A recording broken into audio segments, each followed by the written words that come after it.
Hi. We haven't even said anything yet. Thank you. Good morning, everyone. My name is Claire L. Evans. I'm a writer. I write an occasional column for Ginkgo's in-house magazine, Grow, about computation and biology, which is why they asked me to moderate this panel, because that's what we'll be talking about. So, as it has in so many fields, including my own, AI has turned biology upside down. It's only been a few years since we've effectively used AI to solve the problem of protein folding, and progress has continued since then at a kind of staggering pace.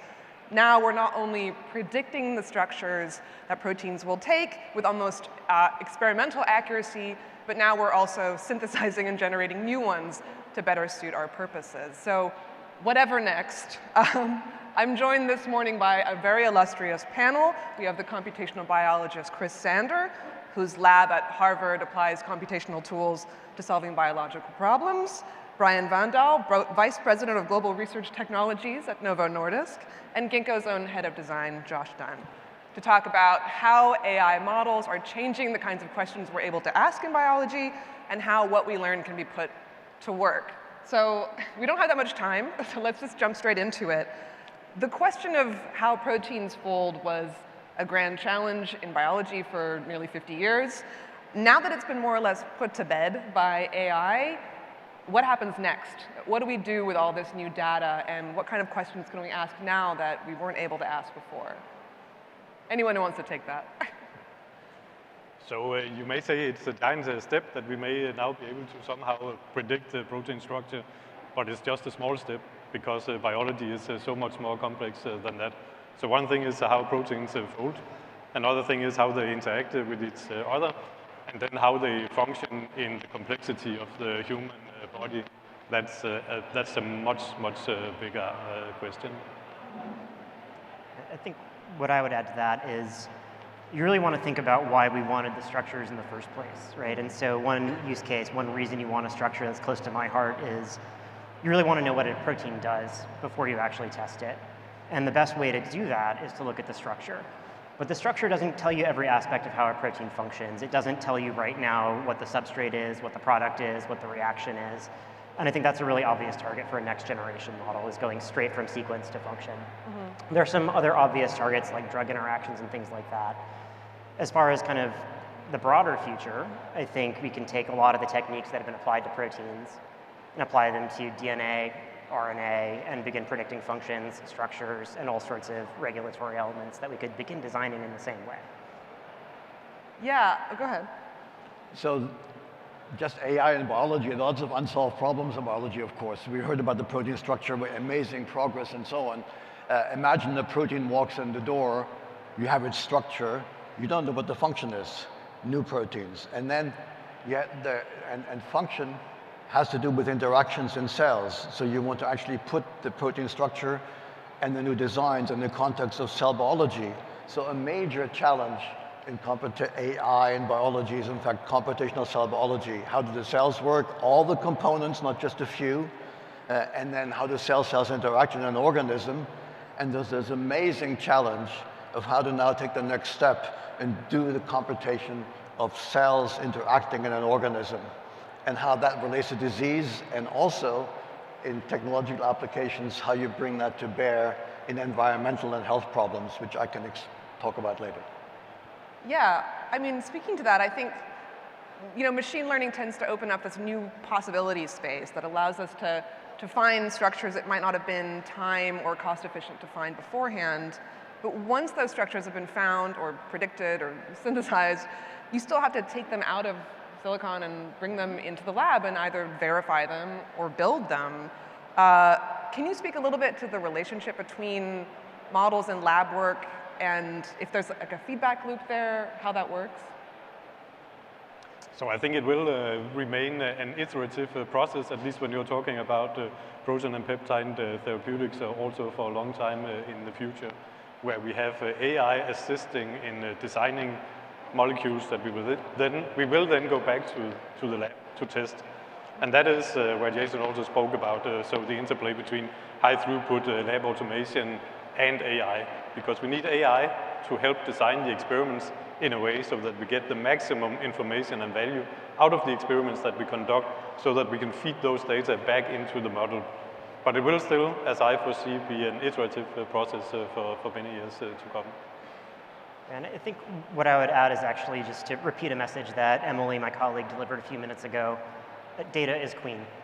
Data is right? queen. There's no substitute for data in validating a model. And one thing that I think is a really important point that she made is that as we are iteratively engineering enzymes, taking predictions from models and testing them in the lab, we not only improve the function of the enzymes, but we improve the function of the models. One thing she showed very clearly is that the models get better at predicting the next mutation to make so that we can make further improvements in proteins, testing fewer and fewer things with each cycle. One of the beauties of having a foundry at Ginkgo is we can actually start very wide and do a lot of experimentation and then zero in and build up a reusable knowledge base that we can apply to the same enzyme family in the future for similar problems. Yeah, I mean, with, for example, large language models, they say bigger is better, right?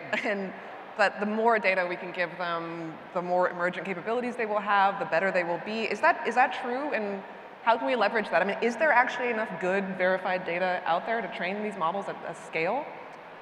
So for the first question, is bigger always better? I don't think we know yet.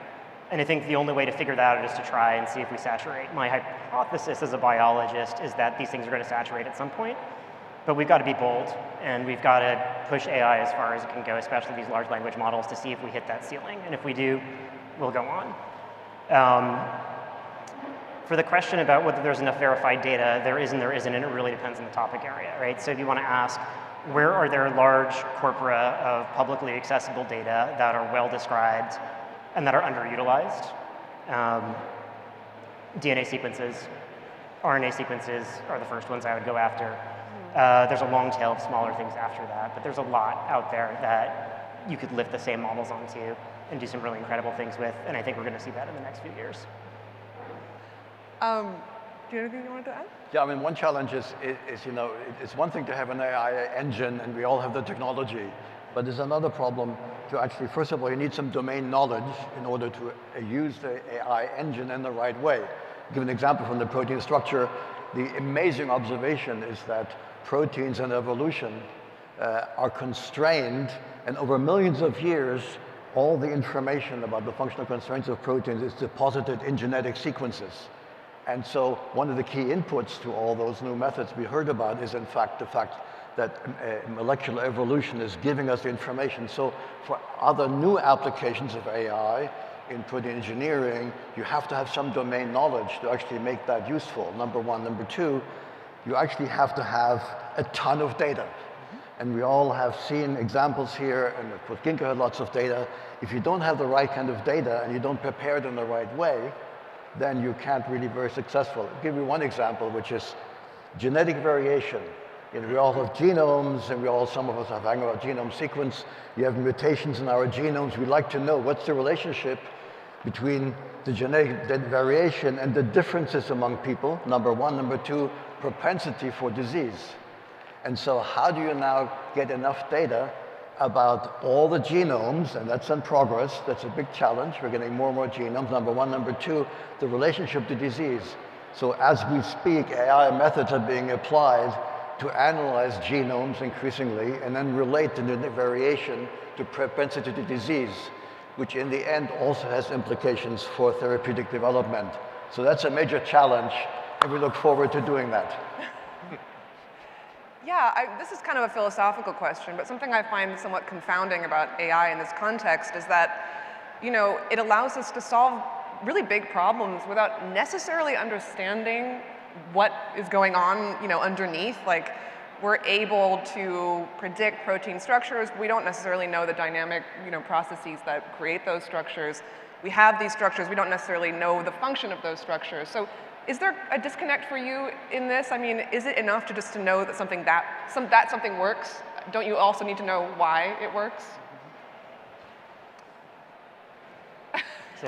Sorry, that's kind of a stumper. No, I love this question. I just wanted to give other people an opportunity before I start spieling. Spiel. So spiel mode on, activated. Okay, so I was talking to one of our founders, Tom Knight, the other day, and he was telling me something that one of his mentors shared with him when he was younger, which is when you're learning something new, it is a really poor understanding to understand something only in one way.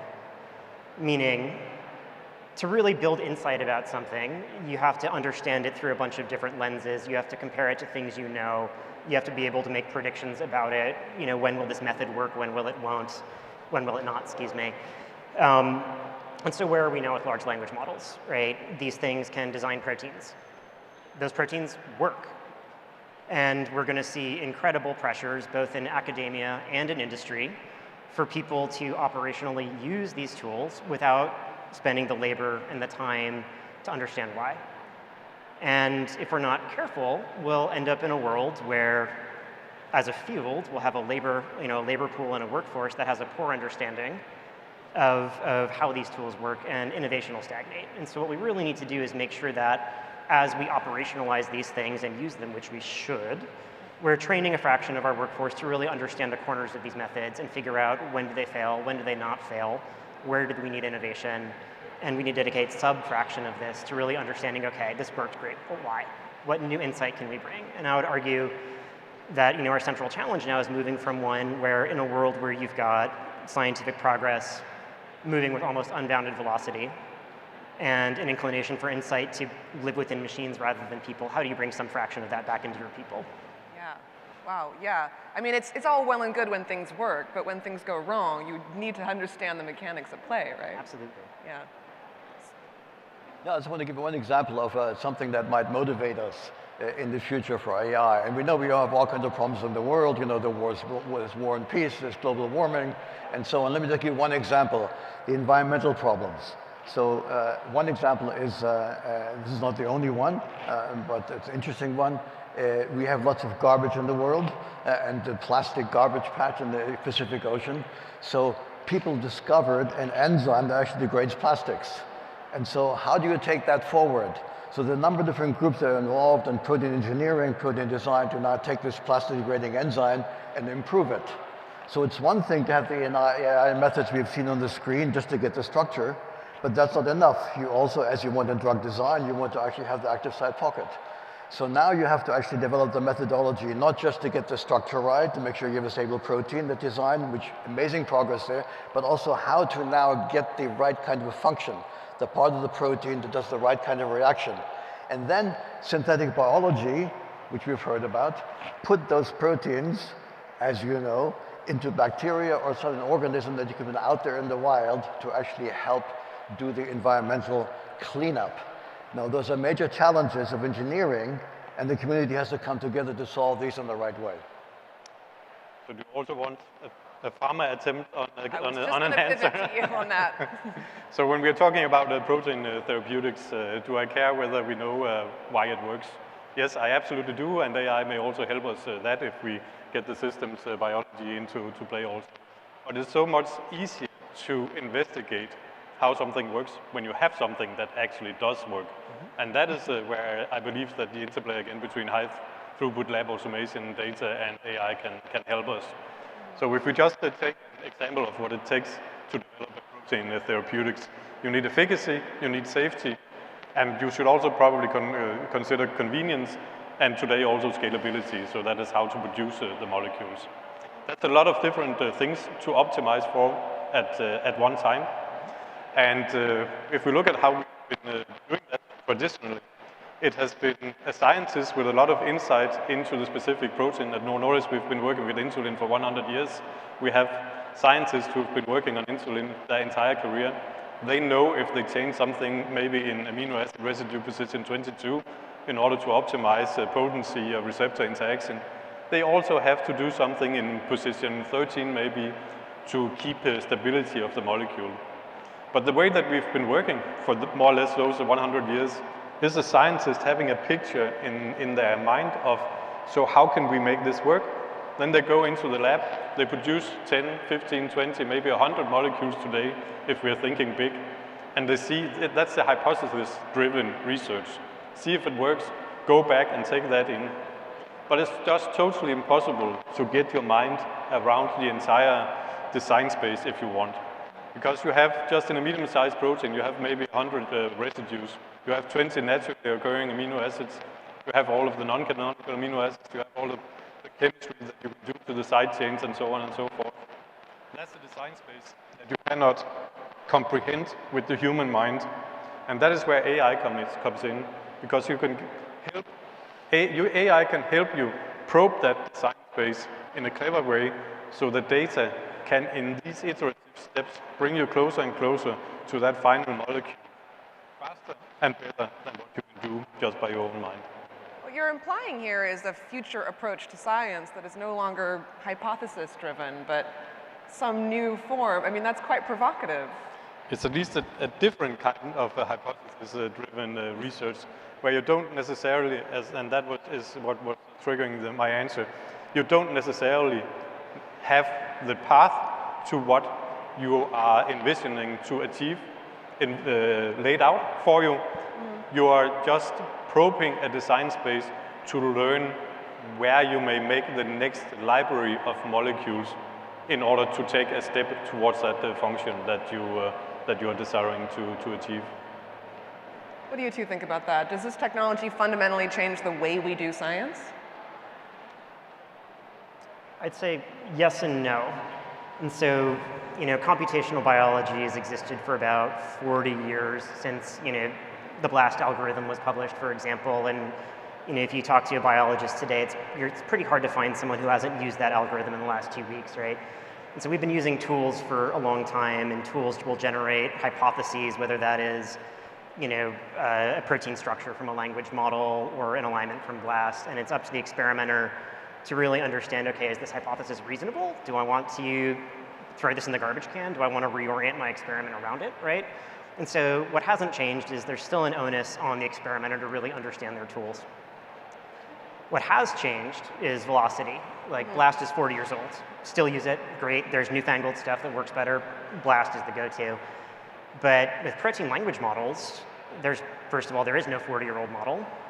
And it's quaint to use a model that's 5 years old. And so really the question then is, how do you as a scientist, as a graduate student, as you're navigating your career, now understand when to adopt a new tool? How do you understand when to expect your whole field to be disrupted? Maybe not even just your project getting scooped, but your whole field being disrupted. And so what that means is scientists need to be trained as strategists. They need to be thinking about a bigger ecosystem, about a world that's bigger than their project. And I think there's actually a really great opportunity here, both in the academy and in industry, to bring some of the topics that normally you'd see in business school into PhD education or into on-the-job training for scientists, and I think that would tremendously benefit the bioeconomy. Chris, you've been in this game a long time. I mean, what does it feel like to be working in the midst of such accelerated change in the last few years? Well, I mean, one thing that comes to my mind, which is, there are other major biomedical challenges, and talking about COVID-19, one important one, and this is collaboration with Deborah Marks, who couldn't be here today, is to actually take all the information we have about viruses and now use AI to anticipate how a virus is going to evolve and how a virus is going to evade the immune response, and then work with the community. And this is an example where the whole community has to work together in a multidisciplinary way to then to actually anticipate the kind of vaccines, multi-component vaccines or broadly effective vaccines that are going to be able to actually anticipate what's going to happen, so we don't have this cycles of infection and vaccines and therapy. And that, I think, is an example of the community is being challenged to get the right data, to collaborate, and to work on the important biomedical problems in the way I just described. What about the back and forth? Because neural networks, genetic algorithms, reinforcement learning, computer vision, these are all staples of AI research that are influenced or inspired by biology in some way. Does that influence go both ways? I mean, beyond the models, are there ideas or approaches in machine learning that can be usefully adapted to biology?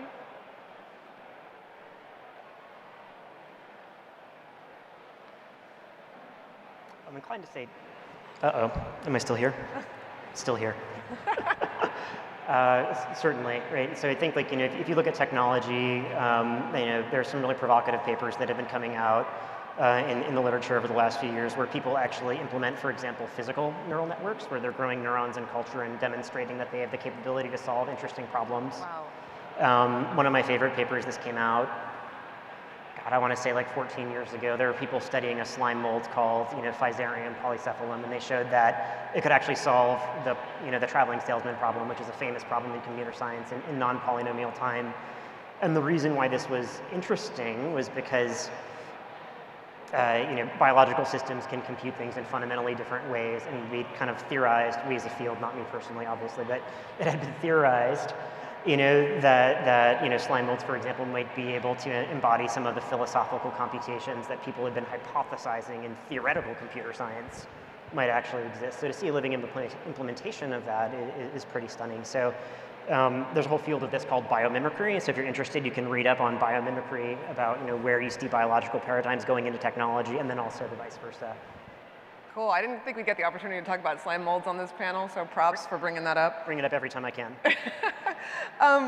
We were talking a little bit about sort of the relationship between biology, between industry and academia in this context, because I think, from what I understand, developments in AI and machine learning and the adaptation of those developments to biology don't necessarily happen in tandem, right? Like AI researchers will present new tools and then biologists will sort of adapt those tools.